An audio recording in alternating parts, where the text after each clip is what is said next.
Hi crafty friends, welcome to another video where I use 4 parameters from the latest episode of Craft Roulette. This week's card I felt came together really quick. Uh, Toast and bread, I had a stamp set that I knew right away I was going to use, which is this Lawn Fawn stamp set with toast and avocados and a toaster. I love the stamp set, it's so cute and I really don't get to use it that often. I stamped 2 using VersaFine ink because I wanted it to be a little on the darker side. And I knew I was going to use colored pencils to color in the little thin line of the toast edges.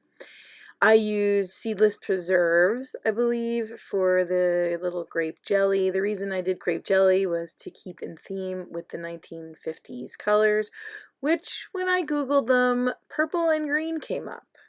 So I thought, great, purple jelly it is.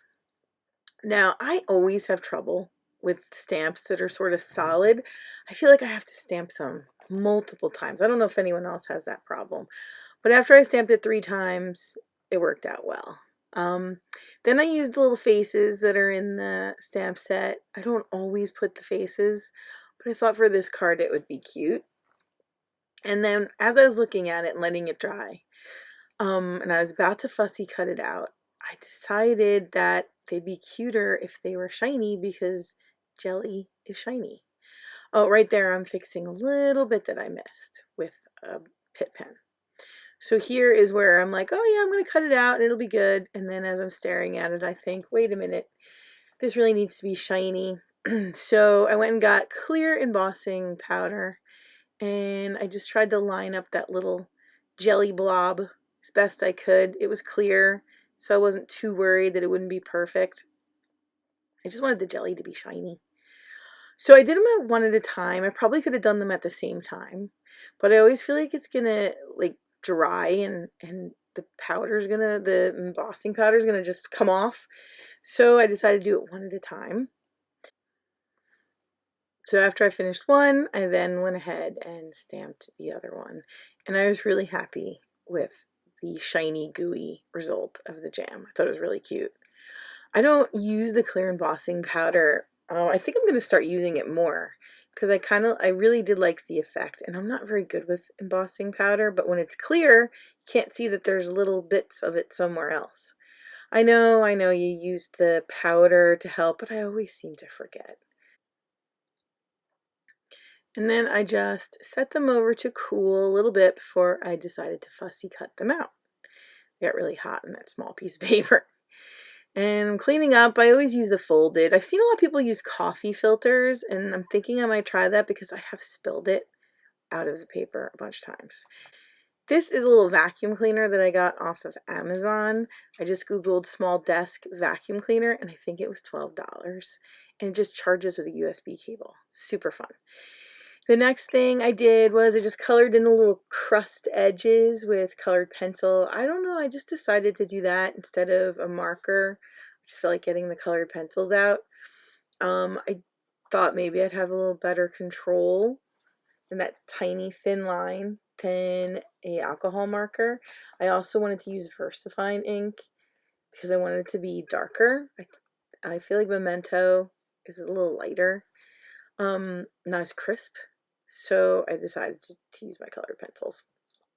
And I fussy cut them out because I don't know if this set has die cuts. I've never thought to look. But I didn't feel like the toast was too difficult. I do have a scan and cut, but I didn't want to plug it in and put it on the mat just for these little 2 pieces of toast. So I said, you know what? Just fussy cut it out, even though it's not my favorite thing to do. Then I got my background that I printed out from the computer. I designed that on my computer, and it was a saying that I wanted to use for this card, so I just printed it out and then cut it in the size that I would need for a card base, and I tried to match the purple. It doesn't match exactly, so I take a Tim Holtz watercolor pencil, and I think I'm going to do that next and try to match the color a little bit. This I cut out, this paper with green for the 1950s colors. I wanted it to kind of look like a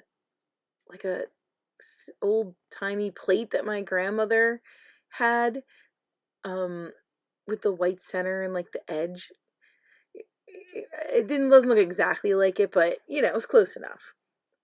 And then here I am with the seedless preserves, I think.